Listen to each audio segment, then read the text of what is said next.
On commence demain. Texte et illustration de Éric Battu.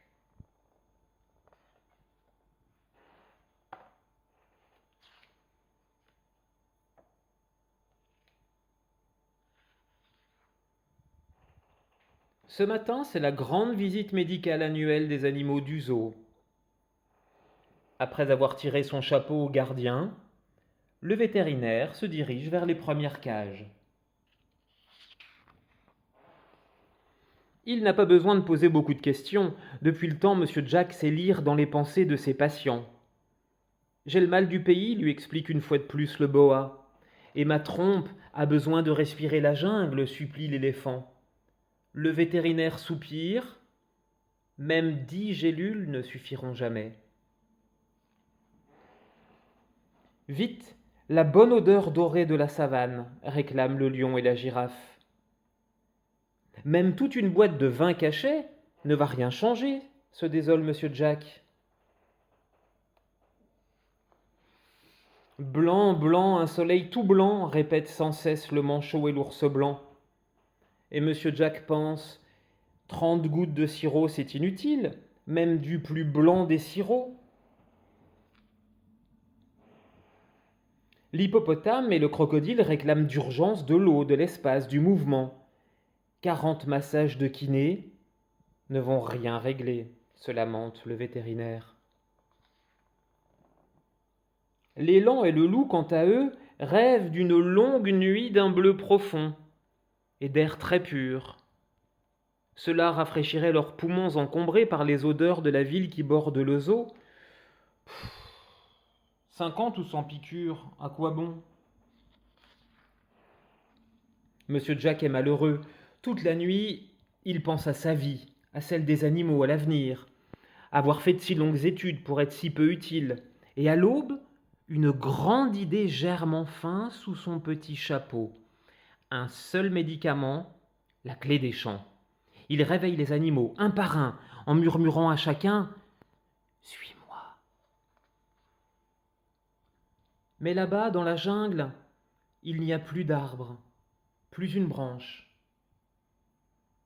Et des camions emportent le bois au loin.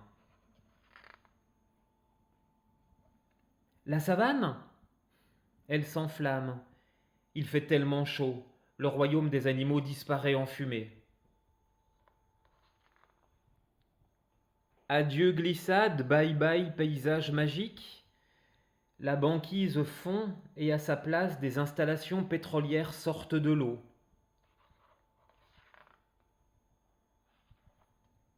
La rivière africaine, elle est à sec. Un monstre de barrage en béton a asséché lacs et cours d'eau.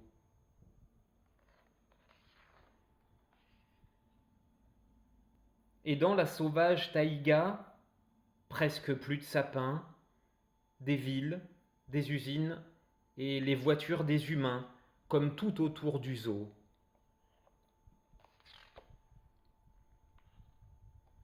Le gardien accumule les indices et retrouve les traces des rêves de ces animaux. Il les suit, curieux, très curieux de savoir où ils sont passés, furieux, très furieux d'avoir été trahis. Après avoir longtemps, très longtemps marché, il tombe sur une île. Loin de tout miracle, les animaux sont tous là, ils dorment les uns contre les autres.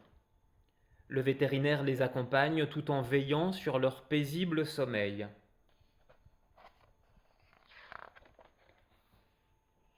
Le gardien les rejoint, et ensemble ils pensent « Et si on faisait le monde autrement ?» Ah oui, un peu plus de ceci, beaucoup moins de cela.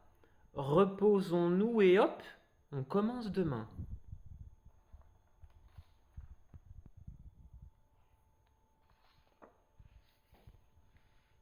C'était On commence demain. Au zoo, tous les animaux dépriment. Et le vétérinaire n'a aucun sirop, aucune pastille ou piqûre qui puisse les remettre sur pied. Il ne voit qu'une solution, les ramener au grand air, celui de leur pays. Mais la savane, les glaciers, Les forêts ont tellement changé vivement que l'on réinvente une belle histoire entre les hommes, les animaux et la nature.